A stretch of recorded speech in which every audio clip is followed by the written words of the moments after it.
ধুর, এই কাঠফাটা রোদের মধ্যে কেউ চাকরি খুঁজতে বের হয় নাকি? বের হবে না কেন? আমার মতো বলদ বলেই বের হয়। ও মা, আমি বলদ কেন হব? আমি তো বলদি। আহারে, ছাতাটা নিয়ে আসলে এরকম হয়তো হতো না। আনমনে এসব বকবক করতে করতেই রাস্তা দিয়ে পার হচ্ছিল মিমি। এমন সময় কেউ একজন খুব জোরে ধাক্কা দিল মিমিকে। এই মেয়ে, চোখের মাথা কি খেয়ে বসে আছো, নাকি বাড়িতে প্যাকেট করে রেখে আসছো? আর একটু হলে কি হতো? মাথায় কি বুদ্ধি শুদ্ধি কিছু নেই নাকি? হা করে কি দেখছো? মিমি চুপ করে রাজার মুখের দিকে তাকিয়ে আছে, কিন্তু রাজা কি বলছে না বলছে সেদিকে তার কোনো খেয়ালই নেই। হঠাৎ রাজা জোরে ধমক দিয়ে উঠলে মিমি চমকে ওঠে। ইয়ে মানে? ইয়া, স্পিক আউট। ইয়ে মানে কি? আমিও শুনি, টেল মি। এই শুনেন, আমার যেভাবে খুশি আমি রাস্তায় হাঁটবো। আপনার বাপের কি? কোথা থেকে এলেন রে আমার রাজা বাবু আমাকে রাস্তায় হাঁটা শেখাতে? বাগেন মিয়া। রাজা তার বাবার কথা শুনে সেখানে আর না দাঁড়িয়ে রাগে ফসফস করতে করতে ওখান থেকে চলে যেতে লাগলে মিমি ভাবে, এটা ঠিক না, কারো বাবা মা নিয়ে এভাবে কথা বলা আমার উচিত হয়নি।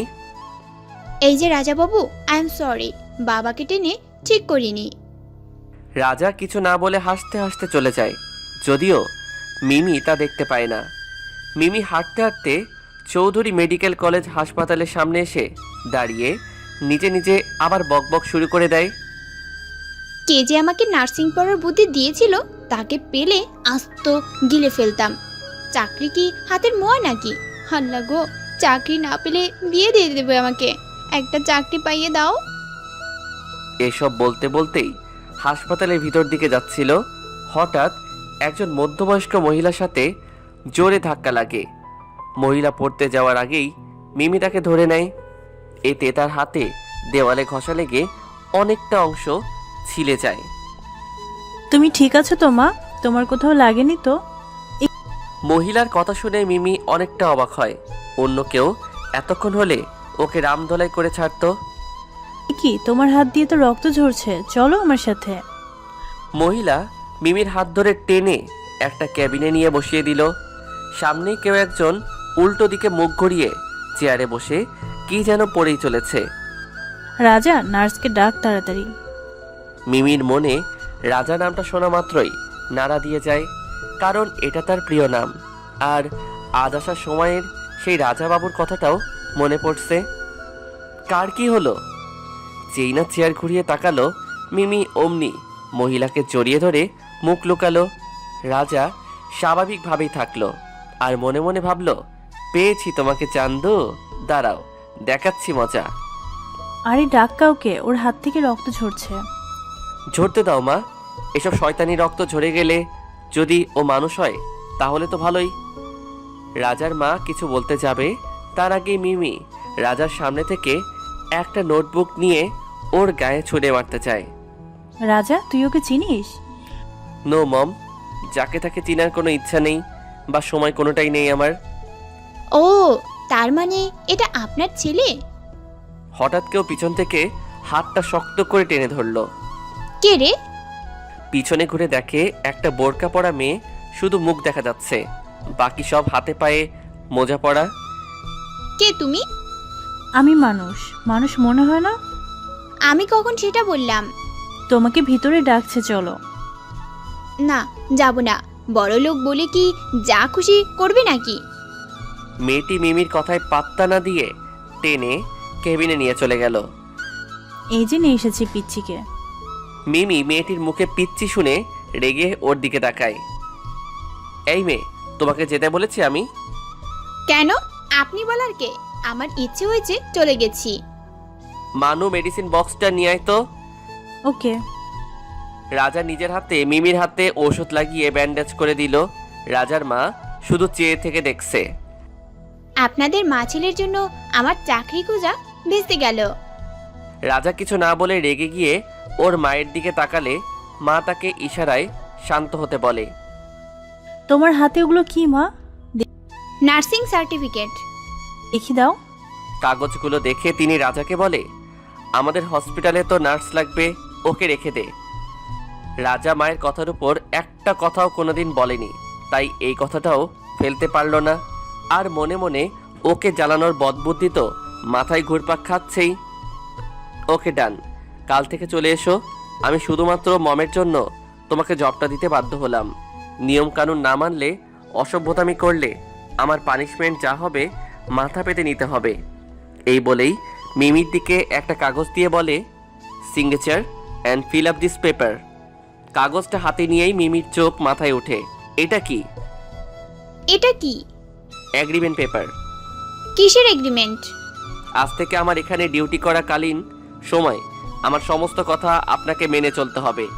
আর যদি অমান্য করেন, বিনিময়ে যে পানিশমেন্ট দিব সেটা মুখ বুজে মেনে নিতে হবে। আপনার পরিবার কোনো রকম হস্তক্ষেপ করতে পারবে না। ওকে, গট ইট?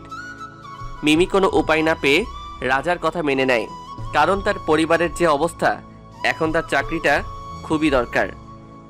ঠিক আছে রাজা বাবু। Sir, called me sir. Okay. Okay sir. Mimi ফর্মটা ফিল আপ করে দিয়ে কোনোভাবে বাড়িতে তাড়াতাড়ি চলে যায়। ভাই, ভাই কোথায় তুই? কিরে আপু, লটারি পেয়েছিস নাকি? এইভাবে চিল্লিয়ে মাথা খাচ্ছিস কেন? সেই রকমই কিছু। মানে? আমার জব ডান। কোথায়? চৌধুরী মেডিকেল কলেজ হাসপাতালে। কি বলছিস?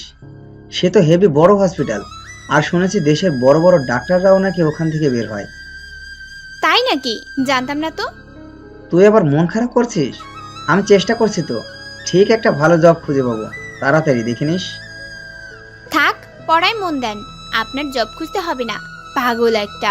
মাকে নিয়ে আয়, আমি খাবার দিচ্ছি। সবাইকে খাইয়ে দিয়ে নিজে খেয়ে কাজ করতে করতে রাত গভীর হলো। মিমি খুব ঘুমকাতুরে মেয়ে, রাত জাগতে পারে না, ঘুমিয়ে পড়ল। সকাল সকাল উঠে বাড়ির সবার জন্য রান্না করে খাইয়ে আবার সারাদিনের জন্য রান্না করে রেখে অফিসের জন্য রওনা দিল। আজ তো রাক্ষসটা আমাকে পুরো চিবিয়ে খেয়ে ফেলবে। আল্লাহ বাঁচাও, একটা গাড়িও নাই, তার উপর এই নার্সদের শাড়ি পরে হাঁটাও যাচ্ছে না। হঠাৎ একটা গাড়ি এসে মিমের সামনে দাঁড়ালো। What's happen? Can I help you? আইসে পিড়িতের লন্ডা। আপনি কি নার্স? না মানে আপনার ড্রেস আপ দেখে বললাম। কেন, হলে আপনার প্রবলেম আছে? যা বাবা, আমি কখন বললাম আমার প্রবলেম? আচ্ছা সামলান নিজেকে, আমি যাই, বাই। কোথা থেকে যে এইসব পাগল ছাগল আসে আল্লাহই জানে। এই রিক্সা, চৌধুরী মেডিকেল কলেজ হাসপাতালে যাবেন? যাব, উঠেন। হসপিটালে পৌঁছে নামলো। নেমেই রিক্সাওয়ালার সাথে ভাড়া নিয়ে তুমুল ঝামেলা পাকালো। কি হচ্ছে এখানে? আপনি বড্ড বেহায়া তো আপনি। আমাকে ফলো করে আমার অফিস অব্দি চলে আসছেন? ওয়েট ওয়েট ওয়েট, এটা আপনার office? For your kind information, আমি এই হসপিটালের একজন senior doctor. Okay. I am sorry sir. কোনোভাবে টাকা দিয়ে অনেকের সামনে থেকে চলে যায় রাজার কেবিনের দিকে। স্যার আসবো? অবশ্যই আসবেন, কেন নয়? এটা তো আপনার শ্বশুর বাড়ি, ইচ্ছে মতো আসবেন যাবেন, নো প্রবলেম। প্রথম দিনেই এতটা লেট? আসলে স্যার গাড়ি পাচ্ছিলাম না তো, তাই দেরি হয়ে গেল। রাজা টেবিল থেকে চশমাটা নিয়ে চোখে দিয়ে চেয়ারের ওপর থেকে অ্যাপ্রন নিয়ে গায়ে দিতে দিতে বের হতে গিয়ে মিমিকে বলে, ফলো মি। মিমিও কিছু না বলে পিছু পিছু চলে যায়। Meet her, she is. Oh no, আপনার নামটা জানা হয়নি। কিছু কলিগের সামনে গিয়ে কথাগুলো বলে। আমার নাম মিমি। মিমি নামটা শুনে মনে মনে চকলেটের কথা মনে করে মুচকি হাসি দিল। আচ্ছা, আজ থেকে অনেক আপনাকে সব শিখিয়ে দিবে। অন্য কলিগরাও আছে, হেল্প লাগলে জিজ্ঞেস করে নেবেন। আচ্ছা ঠিক আছে। আমার একটা জরুরি কাজ আছে, আমি আসছি। অনেক এদিকটা দেখে রাখিস। একটা কল আসায় হন্তদন্ত হয়ে অ্যাপ্রন খুলে কোটটা হাতে নিয়ে গাড়ি করে কোথায় যেন চলে গেল। মিস মিমি, আমার সাথে আসুন।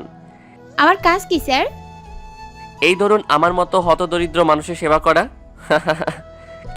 লোকটা আসলে একটা ফাজিল, মনে মনে বললাম। কি হলো, চুপ করে গেলেন যে? আমার মতো পেশেন্ট মনে হয় আপনার ভালো লাগে না, তাই না? Sir you are so funny. তাই এই যে এইটা আমার কেবিন, কোনো প্রয়োজন হলে এখানে চলে আসবেন। আইসে ঢং লুচ্চে একটা। বসো। না স্যার, আমার কাজটা যদি বলতেন।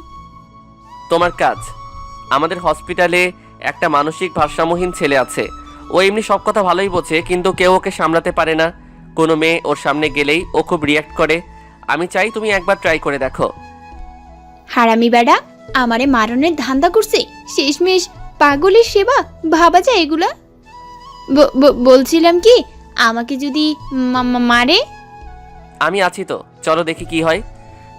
মিমি ও অনিক দুজনেই ওই ছেলের রুমে গেল। গিয়ে দেখছে সব নার্স। এরা ওর পিছনে ছুটছে আর ও সারা ঘরে জিনিস ছুঁড়ে মারছে আর পালিয়ে বেড়াচ্ছে। আহ! কি হলো? এ কি, রক্ত ঝরছে তো। সাথে সাথে রাজা হাজির। কি হচ্ছে এখানে? এ কি, আপনার মাথা ফাটলো কিভাবে? এরপর কি হয়েছে জানতে চাইলে সাবস্ক্রাইব করে পাশে রাখা বেল আইকনটি বাজিয়ে রাখুন পরবর্তী পার্ট মিস না করতে চাইলে। ধন্যবাদ সবাইকে আমাদের পাশে থাকার জন্য।